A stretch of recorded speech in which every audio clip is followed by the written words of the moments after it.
अस्सलाम वालेकुम नाजरीन। पिछली एपिसोड के आखिर में आपने देखा कि उस्मान और शहनशाह आंद्रोनिकोस के दरमियान एक तिजारती मायदा हो गया था और दोनों का इत्तेहाद काफ़ी मजबूत हो गया था। इस एपिसोड के आगाज़ में एक मंजर सामने आता है जिसमें कुछ लोग समुद्र के किनारे पर बैठे होते हैं। ये वही लोग थे जिन्होंने छुपकर उस्मान पर नज़र रखी हुई थी। इस आदमी का नाम ओलफ था जो अपनी साथी औरत से गले मिलता है। इतने में एक आदमी वहाँ पहुँचता है जिसका नाम फिरोदी था।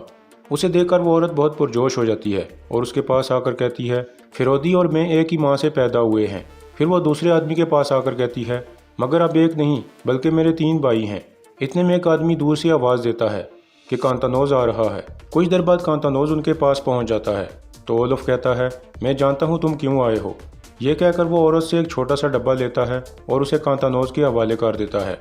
इसके बाद एक मंजर सामने आता है जिसमें कमांडर सांतोर को जिंदान में कैद कर दिया गया था कि इतने में वो औरत वहां पहुंच गई थी। सांतोर पूछता है, कौन हो तुम?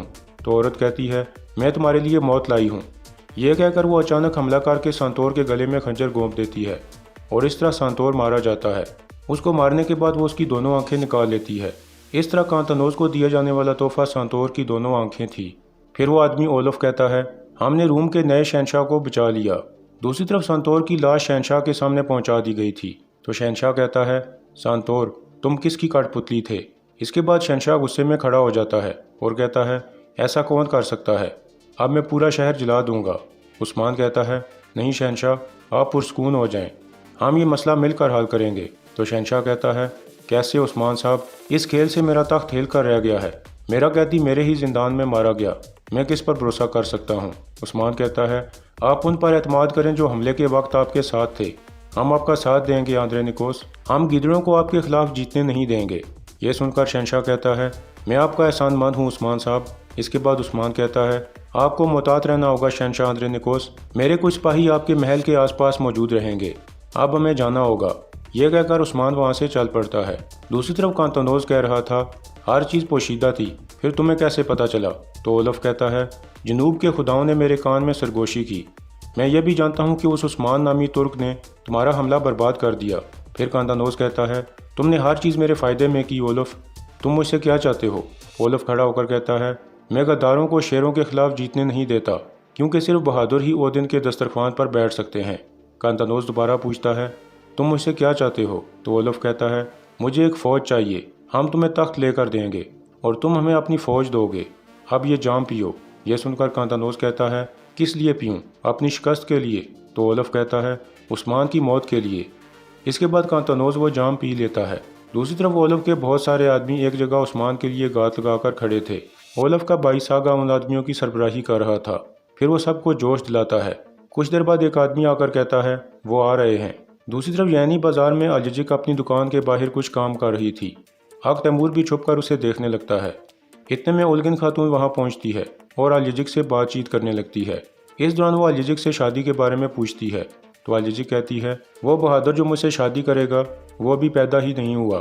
तो उलगिन कहती है, माशाल्लाह, मगर तुम ये नहीं जान सकती, तुम्हें किस तरह का बहादुर चाहिए?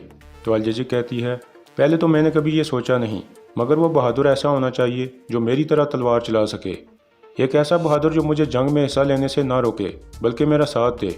यह सुनकर उलगिन कहती है, हाँ ऐसा बहादुर तो मौजूद है और तुम इसे जानती भी हो, शहीद गुंदो साहब का बेटा अक तैमूर। यह सुनकर वो एक नज़र अक तैमूर को देखती है और फिर कहती है, अक तैमूर जिसने मेरे घोड़े की धूल खाई। तो उलगिन कहती है, माशाल्लाह, तुम भी उसे नहीं भूली। इसके बाद अलजिक वहाँ से एक तरफ चली जाती है।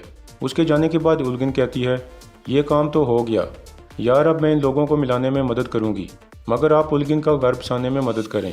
दूसरी तरफ उस्मान और उसके सिपाही जा रहे थे कि एक कुल्हाड़ा उनके सामने दरख्त पर लगता है तो वह सब रुक जाते हैं। कुछ ही देर में ओलफ के आदमी उनके सामने पहुंच जाते हैं। ओलफ का भाई सागा कहता है, उस्मान, एक असली सिपाही की तरह मेरे साथ लड़ो ताकि तुम्हारी मौत जल्द हो सके। तो उस्मान कहता है, जब कुत्ते की गर्दन पर पटा तंग किया जाता है तो वह बहुत ज़्यादा भौंकता है, आओ ज़रा।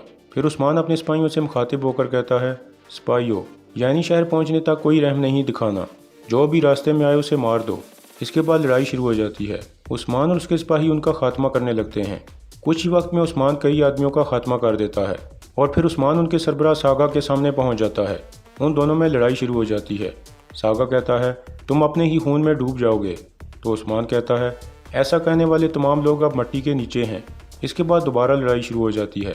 कुछ देर के बाद उस्मान उसे काबू कर लेता है और उसे जख्मी करके नीचे गिरा देता है। तो सागा कहता है, वो तुम्हारे पीछे आएंगे उस्मान। उस्मान कहता है, आने दो उन्हें, यह सरजमीनें दोस्तों के लिए वतन और दुश्मनों के लिए कब्र हैं।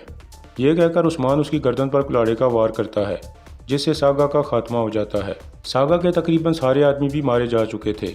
इसके बाद उस्मान उस कुल्हाड़े और ज़मीन पर गिरी एक डाल को गौर से देखने लगता है ताकि पता चला सके कि ये लोग कौन थे। फिर उस्मान 2 कुल्हाड़े लेकर जैनी शहर की तरफ रवाना हो जाता है, जबकि एक जख्मी आदमी उन्हें जाते हुए देख रहा होता है। उस्मान और उसके साथी तेज़ी से अपनी मंजिल की जानिब बढ़ने लगते हैं। दूसरी तरफ वो जख्मी आदमी सागा की लाश लेकर ओलफ के पास पहुंच जाता है। तो ओलफ अपने भाई के लिए बहुत गमगीन हो जाता है। इतने में उसे लाने वाला आदमी कहता है, उस्मान ने सागा को मार डाला।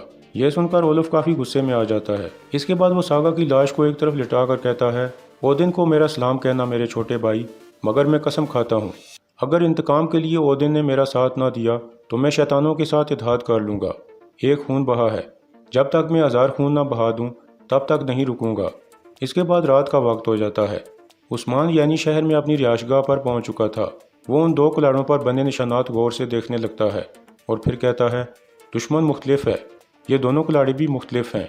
ये नई बात है, मगर मैं उन सब को मिटा दूंगा।